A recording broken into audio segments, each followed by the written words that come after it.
la marca de la bestia. Y vamos a descubrir bastantes cosas que parecían aparentemente en la Biblia que se les podría dar otra interpretación, como por ejemplo, pues siempre se ha corrido la voz, ¿verdad? Y la enseñanza de que el anticristo va a marcar a la gente con el 666.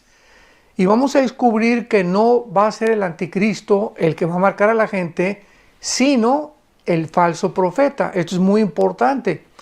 Entonces es el falso profeta, que es el otro personaje diabólico que va a aparecer acompañado los últimos 3 años y medio al anticristo, y va a ser el falso profeta el que va a realizar milagros portentosos. Él va a, de alguna forma, a motivar a la gente y a obligar a la gente a que no pueda comprar ni vender sin que lleven esta marca. Y además el falso profeta, del cual vamos a hablar en otro estudio, va a ser también la persona que le haga una imagen a la bestia dentro del templo judío, y esta imagen va a cobrar vida. Esto es asombroso, pero aquí estamos viendo ya la involucración de los poderes satánicos, como el apóstol Pablo en su segunda carta a los tesalonicenses lo explicó claramente, que el anticristo vendría con todo el poder de Satanás, con señales y con prodigios milagrosos, que el mundo va a quedarse asombrado, los que vivan en este periodo de tiempo, que son los 7 años de la tribulación o las 70 semanas de Daniel, los que van a quedar impactados y van a adorarlo como un Dios. Veamos en primer lugar, en esta tercera parte del estudio, vamos a ver la tercera y la cuarta parte, porque en el estudio pasado vimos la primera y la segunda, y veamos ahora con esta segunda parte de qué forma vamos a poder explicar todos estos acontecimientos maravillosos que van a tener lugar en el planeta Tierra. Vimos en el último estudio que el anticristo, antes de que llegue ya a marcar al mundo, antes de que llegue a tener el control religioso del mundo, es necesario que él alcance la primera meta, que es el poder político, el poder militar y el poder económico. Esto lo vimos en el estudio pasado. Y ahora terminamos este estudio de la marca de la bestia, analizando qué cosa es exactamente la marca de la bestia y las consecuencias de las personas que van a dejarse marcar, o las personas que voluntariamente van a reconocer al anticristo, tal vez como su Mesías o tal vez como el Salvador que durante tanto tiempo habían estado esperando. Vamos a ver en primer lugar los pasajes relacionados con la marca de la bestia en el libro del Apocalipsis, porque ahí es donde encontramos la mayor parte de nuestro estudio. Dice en Apocalipsis 3, 16 al 18, y pongamos atención con mucho cuidado de lo que dice. Y hacía que a todos, pequeños y grandes, ricos y pobres, libres y esclavos, se les pusiera una marca en la mano derecha y en la frente. Observemos muy bien el versículo 16, dice, y hacía. ¿Quién es el que hacía marcar a la gente? Bueno, el versículo anterior nos los dice. Y le permitió infundir aliento a la imagen de la bestia, para que la imagen hablara e hiciera matar a todo el que no la adorara. ¿De quién está hablando? Todo este contexto es del versículo 11 del capítulo 13 de Apocalipsis, nos habla del falso profeta. Entonces es claro que es el falso profeta el que va a hacer, el que va a obligar, el que va a imponer la marca del 666. O sea, el falso profeta va a fungir posiblemente como el ministro de propaganda de la campaña del anticristo. Entonces, este es el falso profeta el que está haciendo que la gente se marque. Y dice la Biblia que hay sabiduría el que tiene entendimiento.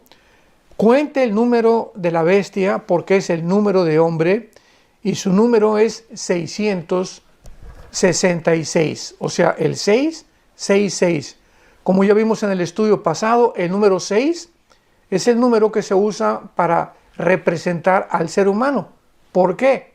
Porque en el 6º día fuimos creados. El 3 es el número de la Trinidad. Entonces, cuando vemos que el 666 se repite 3 veces, es el hombre elevado a la deidad o a la Trinidad de Dios. Es la falsificación o la obra de arte de Satanás que va a llevar a cabo en la persona del anticristo. El anticristo va a ser un ser humano como tú y como yo, dotado de poderes extraordinarios, milagrosos, señales impresionantes que independientemente del falso profeta, él también las va a realizar, pero al mismo tiempo va a estar poseído tal vez por un principado satánico, como dice Apocalipsis 11, que de la bestia que sube del abismo va a subir un principado satánico que operó en alguno de los imperios del pasado para volver otra vez a entrar en la persona del anticristo y realizar las obras que van a sorprender, repito, al mundo entero. Veamos el segundo pasaje en Apocalipsis, el capítulo 14 de Apocalipsis, que nos habla o que menciona la marca de la bestia. Dice Apocalipsis 14, versículo 9 al 11.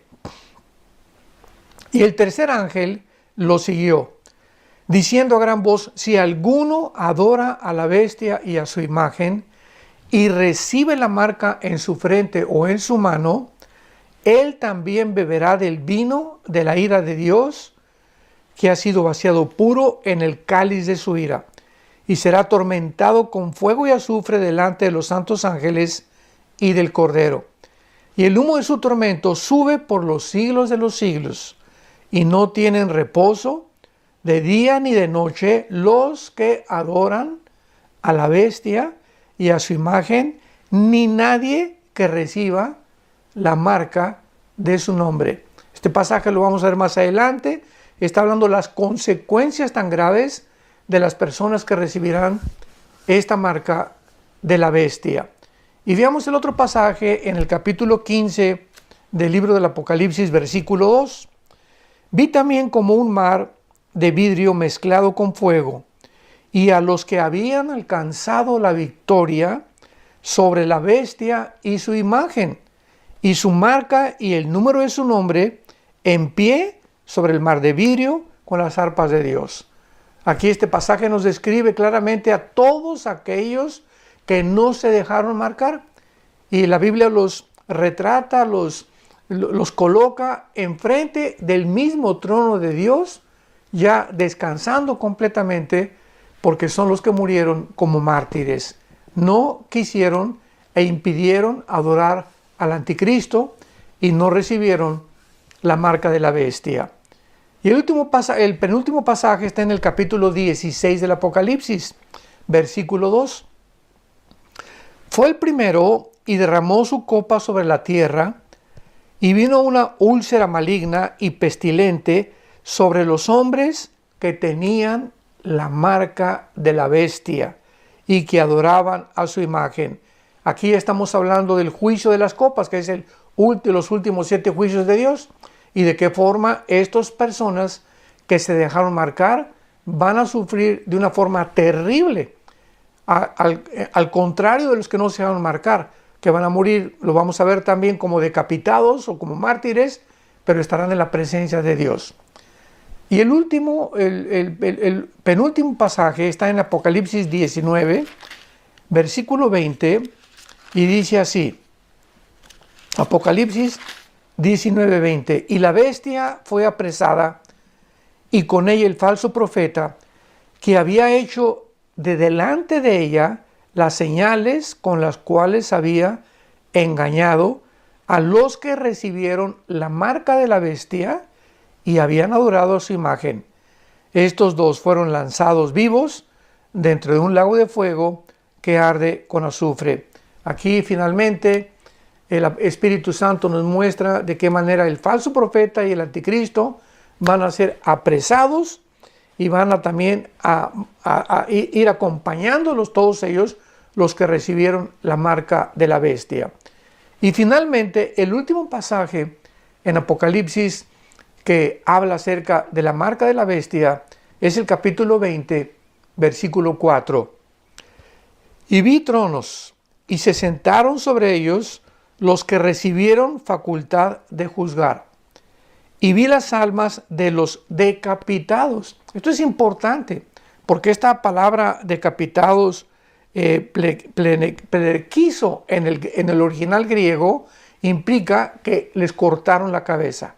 De alguna manera vamos también a ver que el anticristo va a usar o la guillotina, o como el tipo como los musulmanes usan una espada para rebanar la cabeza de sus víctimas, pero los muertos del anticristo van a ser o guillotinados, o es el instrumento que el anticristo usará para quitarle la vida a todos aquellos que rehusaron recibir la marca. Entonces es claro, ¿verdad?, que dice, y las almas de los decapitados, por causa del testimonio y por la palabra de Dios, los que no habían adorado a la bestia ni a su imagen, y que no recibieron la marca en sus frentes ni en sus manos, y vivieron y reinaron con Cristo 1000 años. Todos aquellos que rehusaron esta marca vivirán con Jesucristo 1000 años, acompañándonos a nosotros, que en la segunda venida bajamos con Jesucristo, ya después de haber pasado el tribunal de Cristo. Romanos 14:10, 2 Corintios 5:10 y 1 Corintios 3 del 10 en adelante, donde vamos a ser juzgados los cristianos. Mientras estos 7 años de tribulación pasan aquí en el mundo, nosotros seremos antes de los 7 años arrebatados.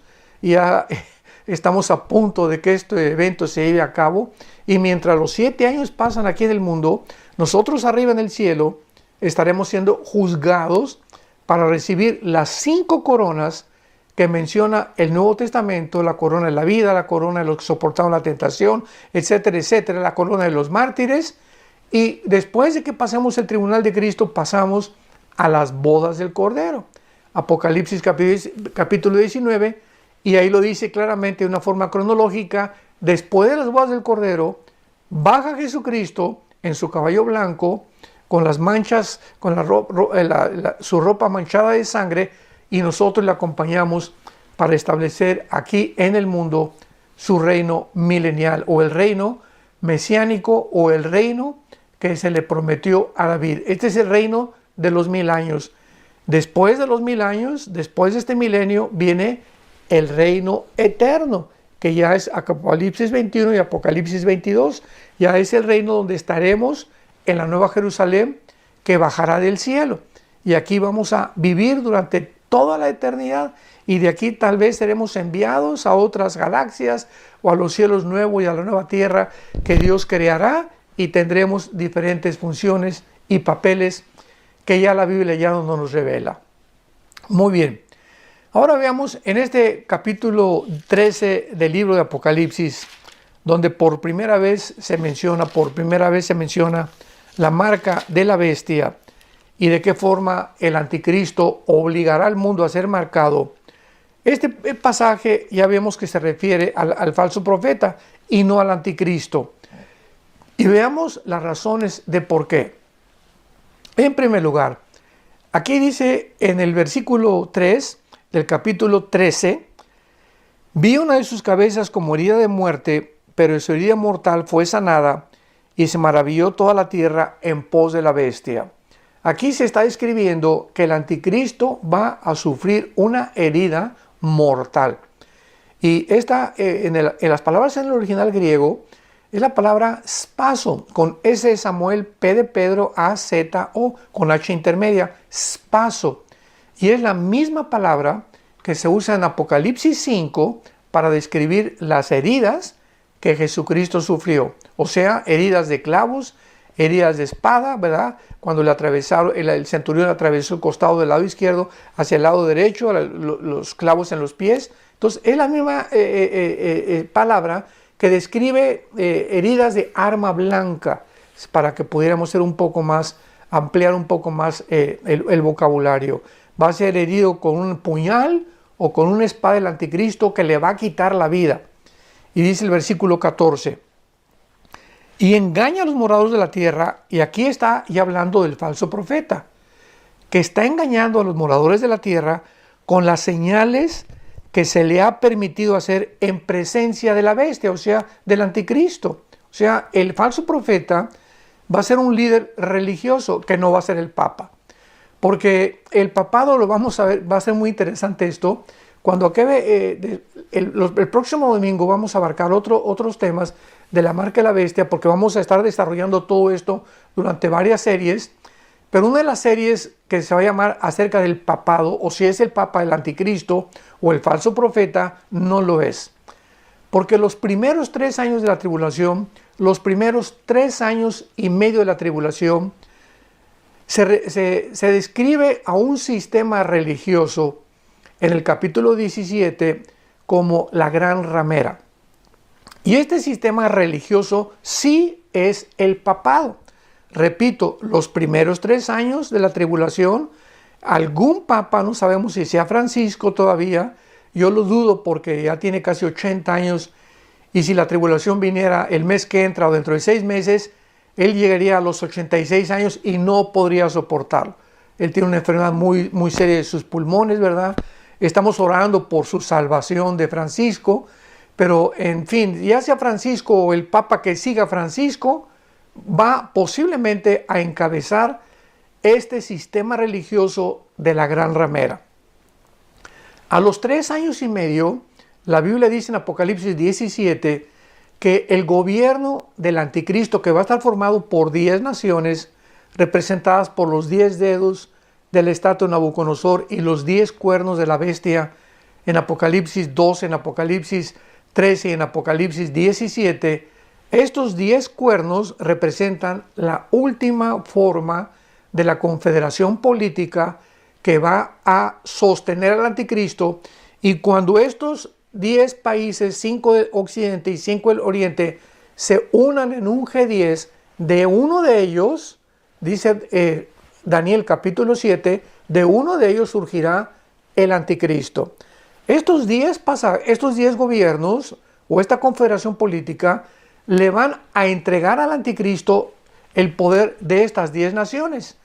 Y estas 10 naciones, dice Apocalipsis 17, ya casi al final de Apocalipsis 17, van a quemar a la ramera. O sea, y ya se nos explica en Apocalipsis 17 también que la ramera es una ciudad que gobierna sobre los reyes de la tierra. Y cuando Juan escribió esto, se refería a la ciudad de Roma, porque era la única ciudad en aquel tiempo, cuando Juan escribió el Apocalipsis, que estaba gobernando a los reyes de la tierra. Entonces, el papado o el sistema religioso que el papa va a gobernar, aunado con el anticristo, va a durar 3 años y medio. Cuando el anticristo considere que ya no usa la religión y que ya no quiere a este sistema religioso, entonces a los 3 años y medio surge el falso profeta, que no es el papa. Repito, el papa ya va a estar muerto y el sistema religioso de la Iglesia Católica Romana va a desvanecerse completamente, porque a los 3 años y medio surge el falso profeta, repito, que no es el papa, y que va a encabezar el falso profeta la nueva religión del anticristo. Porque en los últimos 3 años y medio de la gran tribulación, el anticristo se va a proclamar Dios, y esto no lo podría hacer durante los primeros 3 años y medio, cuando predomina el sistema religioso. Entonces se va a hacer hasta los últimos 3 años y medio, porque tanto al anticristo como al falso profeta, en la Biblia dicen específicamente en el libro Apocalipsis, que se les dio 3 años y medio, nada más. 3 años y medio tendrá el anticristo y el falso profeta para poder tener el control religioso, económico, político y militar del mundo entero. Entonces, es muy importante para que podamos separar todas las cosas y podamos entender estas profecías de los últimos tiempos. Muy bien. Entonces, vemos nosotros en el versículo 15 de Apocalipsis 13, y se le permitió infundir aliento a la imagen de la bestia. Continuó hablando del falso profeta. Apocalipsis 13, versículo 15. Al anticristo, al falso profeta se le permitió infundir aliento, y esta palabra aliento es importante porque es la palabra neuma, y esta palabra significa, ¿verdad?, espíritu, o se tradujo también como aliento o como vientos, dependiendo del contexto en el cual está escrita. Entonces le permitió infundir espíritu, se le permitió infundir vida a la imagen de la bestia, para que esta imagen no sabemos cómo va a ser, si va a ser un holograma o va a ser alguna figura del anticristo, pero va a ser una figura en la que el mundo entero la va a poder ver. El anticristo va a estar ahí, va a estar en Roma, va a estar en Jerusalén, va a estar en el Medio Oriente, físicamente hablando, pero su imagen de él, que el falso profeta va a reproducir, hasta ahorita yo pienso que será como un tipo de holograma, pero de alguna forma la gente va a ver que va a estar y va a tener vida esta imagen, porque va a poder hablar, dice la Biblia, y va a ser matar a todo aquel que no adore a la imagen. Entonces, ya en el versículo 15 se establece claramente que es el falso profeta el que va a fungir como el ministro de propaganda del anticristo, y en el que en el versículo 17 dice, el 16, y hacía que a todos, grandes y pequeños, ricos y pobres, libres y esclavos, se les pusiera una marca en la mano derecha o en la frente. Entonces, que quede muy claro, el que va a imponer la marca no es el anticristo, es el falso profeta. Él es el que va a encargarse de que el mundo entero sea marcado con el 666, tanto en la mano derecha como en la frente. Ahora bien, millones de personas ya en este tiempo, ¿verdad?, se habrán convertido en seguidores del anticristo. Y como resultado de su resurrección, imaginémonos nada más, todas las cámaras de televisión, cuando el anticristo sufre este atentado al principio de su carrera, enfocándolo, ¿verdad? Bueno, este hombre líder, este dictador que comenzó a surgir en el mundo y comenzó a resolver los problemas económicos o políticos, de repente le quitan la vida. Así que ya en ese momento la atención del mundo estaba enfocada o estará enfocada completamente sobre él. Por lo que fácilmente, imaginémonos, cuando él resucite, imitando la resurrección de Jesucristo, ¿qué va a hacer el mundo? No, este hombre realmente o es el Mesías, y el otro que vino, ¿verdad?, era un falso Mesías, y este es al que debemos adorar. Dice Apocalipsis 13, versículo 3, con estas palabras. Apocalipsis 13, versículo 3. Vi una de sus cabezas como herida de muerte, pero su herida mortal, o sea, su herida que lo mató, es lo que significa en el original griego, fue una herida, fue una cuchillada, fue una espada, algo con un arma blanca que le quitó la vida al anticristo. De eso no hay duda alguno. Fue sanada. Y se maravilló toda la tierra en pos de la bestia. Este milagro va a ser de alguna forma que el mundo entero se sorprenda, se emocione, pueda realmente decir, wow, esto es impresionante, este hombre, o sea, ¿quién puede realmente ante nuestros ojos, los medios de comunicación a través de los satélites, ver la resurrección de un ser humano cuando se dio testimonio de que había muerto? Pero habrá otros que todavía no lo harán, por lo que se les tendrá que dar un ultimátum. O sea, habrá otros que no lo han adorado todavía al anticristo. Y habrá muchos, repito, como ya lo leímos, que van a ser los mártires, que van a rechazar, dejarse marcar por el anticristo. Entonces, a este grupo de personas se les dará un ultimátum para que le adoren o para que sean muertos. Aquí no van a tener más que dos opciones: o lo adoran o son sacrificados y morirán como mártires. Y la decisión de una persona para adorar al anticristo determinará si continúa viviendo o someterse y continuar viviendo, aceptando la marca del anticristo. Dice Apocalipsis capítulo 14, versículo 9, y el tercer ángel lo siguió diciendo a gran voz: si alguno adora a la bestia y a su imagen y recibe la marca en su frente o en su mano, él también beberá de la ira de Dios. Vemos que esta es la consecuencia primaria de toda persona que acepte recibir la marca del anticristo. Una vez marcados, como lo vamos a ver, ya no hay retroceso, ya no hay regreso, ya no hay arrepentimiento.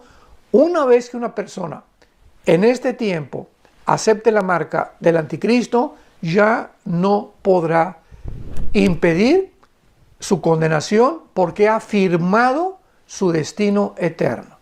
Es una cosa ineludible que no va a poder ya echarse para atrás o retroceder. Y vemos nosotros también que es posible que el anticristo use la guillotina como su método de hacer morir a los que rehúsen marcarse, o simplemente a través de una espada, no lo sabemos, pero sabemos que será a través de cortarles la cabeza, como lo especifica Apocalipsis 20, versículo 4, con la palabra decapitados. Y la Biblia usa esta palabra, ¿verdad? Que ya vimos que es la palabra pelequizo, con P de papá, pele, como pelé, quiso, con K y Z. Pelequizo es la palabra que se usó para el término decapitados. Ahora, veamos las consecuencias, en penúltimo lugar, las consecuencias de llevar la marca de la bestia. Y ojalá que en este momento hay muchos de ustedes que todavía no han aceptado a Jesucristo como Salvador. Y si tú mueres sin estar sellado con el Espíritu Santo, porque en esta vida los que aceptamos a Cristo ya estamos marcados. Dice Pablo a Timoteo, conoce Dios a los que son suyos. Ya estamos marcados. Los que pertenecemos a Cristo, hemos sido regenerados. Dios ha creado una nueva criatura dentro de nosotros, un nuevo hombre. Estamos ya siendo redimidos por la sangre del Cordero y sellados, como dice Efesios 1, 13 y 14, hasta el tiempo de nuestra resurrección.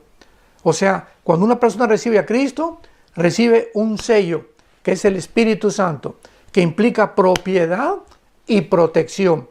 Y este sello, o el Espíritu Santo, dentro de nosotros, va a durar, ¿hasta cuándo? Hasta el día de nuestra resurrección. En el caso de la iglesia que ahorita estamos vivos, será en el momento del arrebatamiento. En el rapto de la iglesia, somos sacados de nuestro cuerpo, espíritu, alma, nos vamos con Cristo, y de ahí en adelante ya no tenemos al Espíritu Santo dentro de nosotros. Entonces, nadie nos puede quitar ya ese sello, porque una persona, muchos dicen, bueno, se puede perder la salvación. Bueno, si pierde la salvación, imagínate, Dios tendría que quitar ese sello. Ya hemos nacido de nuevo, los que hemos puesto nuestra fe en Cristo. Entonces es irreversible el nuevo nacimiento. Es absurdo, ¿verdad? Es absurdo filosófica y es absurdo teológicamente. Cuando una persona que nace de nuevo es como un niño que nace a este mundo usando el término o el símbolo, la representación física del nacimiento del ser humano, y que regrese otra vez al vientre de su madre, ¿verdad? Imposible. O sea, el que nació y ya está en un mundo nuevo. Y los que hemos nacido de nuevo ya estamos en la eternidad. Dice Efesios capítulo 2 que ya están nuestros nombres escritos y hemos sido bendecidos con toda bendición espiritual y ya estamos sentados con Cristo.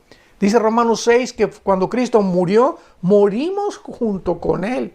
Cuando Cristo fue enterrado, fuimos enterrados con Él, y cuando Cristo resucitó, fuimos resucitados con Él. Qué cosa más tremenda que la Biblia nos pueda representar mucho más allá de nuestra vida física que tenemos ahorita, como algo que ya sucedió, algo que está sucediendo, porque es nuestra experiencia, que es la santificación, y algo que ya está garantizado para el futuro. Bueno, pero no vamos a extendernos mucho esto, pero esto es muy importante, porque si tú estás en este momento escuchando este estudio y no estás tú seguro de tu salvación, dice en 1 Juan 5, el que tiene al Hijo tiene la vida.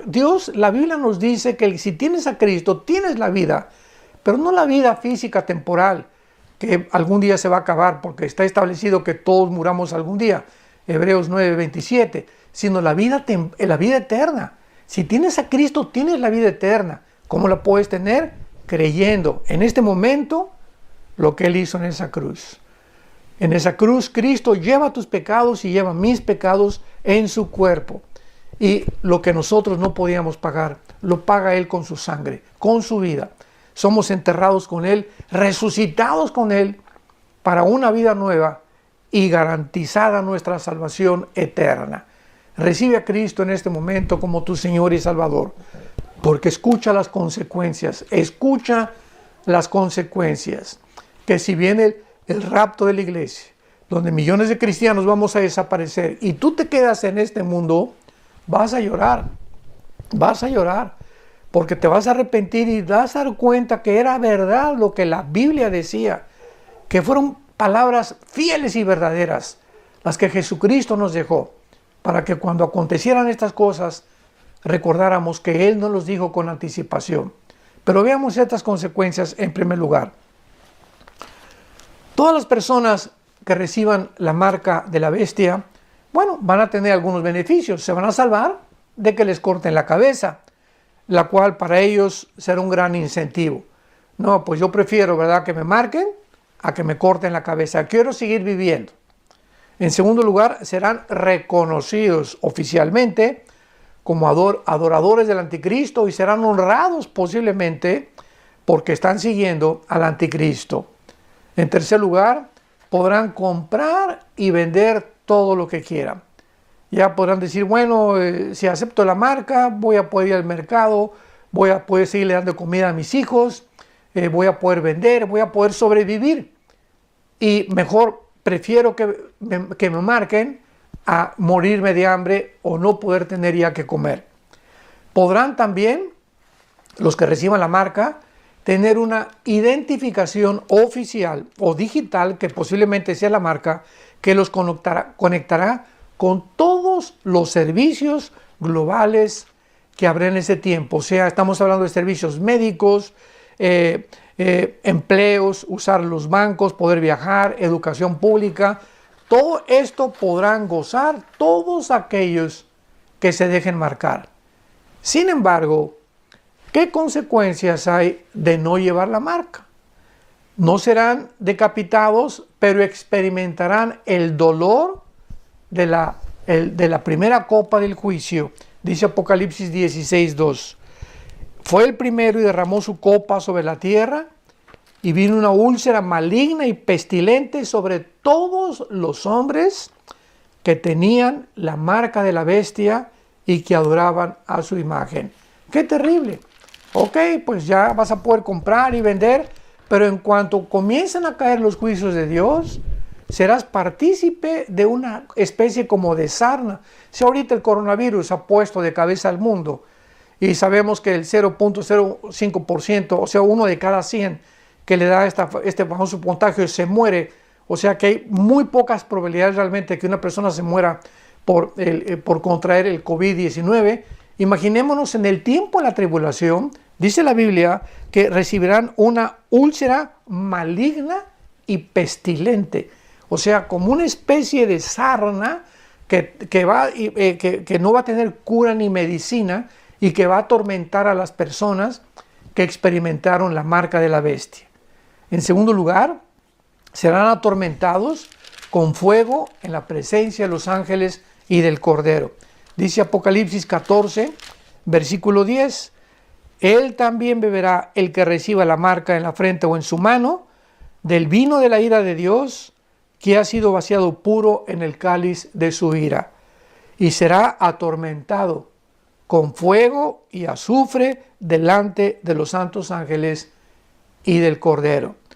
En cuarto lugar, los que vivan hasta el final, o sea, los que sobrevivan y vivan hasta el final, cuando Jesucristo regrese, de los no cristianos, serán testigos de la derrota del anticristo, del falso profeta y de la captura de ellos, y después serán arrojados al lago de fuego. Y finalmente serán juzgados, finalmente en el juicio que la Biblia le llama del gran trono blanco, enfrente de todos los que rechazaron la marca de la bestia, o sea, de los que aceptaron a Cristo durante el tiempo de la tribulación. Y este juicio, que es después del milenio, será el juicio del gran trono blanco. Mientras tanto, estarán esperando ser sacados del infierno, para que después del infierno sea lanzado al lago de fuego, porque son dos cosas diferentes. El infierno es una prisión temporal y el lago de fuego y es la prisión de alta y eterna seguridad, donde ya el juicio fue declarado, fue dictada la sentencia, y de ahí en adelante eternamente sufrirán la ausencia y la presencia de Dios.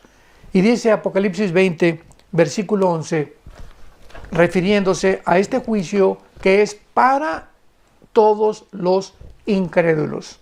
En este juicio los cristianos ya no vamos a estar, como lo vamos a ver. Dice así Apocalipsis 20, del 11 al 15. Y vi un gran trono blanco y al que estaba sentado en él. Vemos que Dios se representa o se simboliza sentado como un ser humano. Para que te sientes, ¿verdad? Pues tienes que tener piernas y tienes que tener espalda para recargarte. Entonces siempre se representa a Dios sentado en un trono.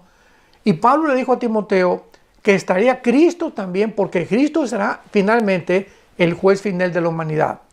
Como le dijo Pablo a los atenienses y a los griegos en Hechos capítulo 17, versículo 30 en adelante: Dios ha establecido un día en el cual juzgará al mundo con justicia, dando testimonio por aquel que resucitó de los muertos. O sea, es Jesucristo verdaderamente el que va a juzgar en este juicio del gran trono blanco, desde luego con su Padre a su lado. Vi un gran trono blanco y el que estaba sentado en él. Y veamos lo que pasa en este momento.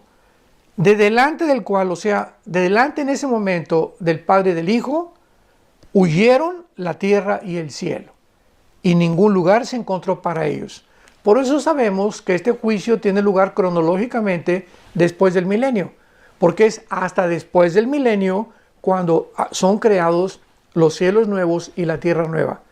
Nos damos cuenta cuando podemos seguir una cronología en la Biblia, podemos realmente colocar ciertos eventos, aunque no todos, porque hay muchas piezas todavía que no están muy claras para todos nosotros, porque el que piensa que sabe algo no lo sabe como lo debería de saber. Tenemos solamente la revelación, como dice Deuteronomio 29, lo que Dios nos ha revelado es para nosotros y nuestros hijos. Las cosas escondidas pertenecen a Dios. Entonces, vemos nosotros que el juicio del gran trono blanco es y tiene lugar después del milenio. ¿Cómo lo sabemos? Porque dice la Biblia que en ese momento huyeron la tierra y el cielo y ningún lugar se encontró para ellos. ¿Cuándo va a suceder la desaparición de estos cielos y de esta tierra? Después del milenio. ¿Cómo lo sabemos? Porque en el milenio todavía habrá muerte. En el milenio habrá reproducción humana. En el milenio Cristo juzgará con vara de hierro, porque habrá pecado todavía en el milenio. Habrá una restauración parcial del planeta, pero todavía habrá pecado. Entonces, por eso sabemos que es hasta que desaparezca la tierra y el cielo cuando es el juicio del gran trono blanco. Y dice la Biblia, versículo 12, y vi a los muertos, grandes y pequeños, de pie ante Dios. O sea, grandes y pequeños significa altos y chaparritos, sino los más potentados, los reyes, los gobernantes, los príncipes, los de sangre azul, los de todos aquellos que pertenecieron a esa clase social, y los pequeños simboliza, ¿verdad?, los indígenas, las personas que nunca tuvieron educación. O sea, va a haber en este juicio tanto gente muy educada y que alcanzó niveles sociales muy altos, y también personas que, aunque nunca alcanzaron este nivel, rechazaron a Cristo como su Salvador. Vi a los grandes y a los pequeños ahí delante de Dios, en pie delante de Dios. ¿Por qué en pie? Porque en el juicio del gran trono blanco nadie se podrá hincar. Será demasiado tarde. Ya es el final cuando Dios dicte la sentencia. Ahí estaban de pie, ya no hay, pues, Señor, perdóname, me arrepiento. No, nadie, todos estaban de pie delante de Dios. Y dice la Biblia, y los libros fueron abiertos. Y otro libro fue abierto, el cual es el libro de la vida. Y fueron juzgados los muertos por las cosas que estaban escritas en los libros según sus obras. Qué interesante. La salvación no es por obras, pero los que mueran sin Cristo serán juzgados por sus obras. O sea, Dios nos ofrece ahorita que no juzgarnos por nuestras obras, que aceptemos el regalo que es la gracia de Dios. Y nuestras obras son borradas completamente de los libros de Dios. Pero los que lo rechazan, ahí van a quedar sus obras malas, y con esas obras malas que no fueron puestas nunca en la cruz, serán esas obras malas las que les juzgarán. Y el mar entregó sus muertos, versículo 13, que había en él, y la muerte y el infierno entregaron los muertos que había en ellos, y fueron juzgados cada uno según sus obras. Y la muerte y el Hades, o sea, el infierno es el Hades, fueron lanzados al lago de fuego. Esta es la muerte segunda. Y el que no se halló inscrito en el libro de la vida será lanzado al lago de fuego. ¿Por qué se menciona la condenación eterna finalmente como la muerte segunda? Porque tú y yo hemos nacido una vez y vamos a morir una vez, los que aceptamos a Cristo. Pero los que no aceptaron a Cristo van a morir una vez físicamente y 2 veces eternamente. Por eso se llama la muerte segunda, porque murieron físicamente y morirán eternamente también. Y Dios nos ofrece hoy la salvación mediante el evangelio de su gracia, que Jesucristo fue crucificado, fue enterrado y fue resucitado a los 3 días.